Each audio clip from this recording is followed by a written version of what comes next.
is Fatih Nesil Iftar 2026.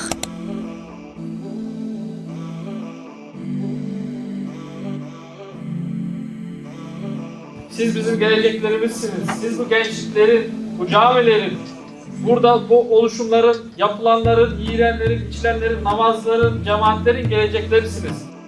Allahu Ekber, Allahu Ekber.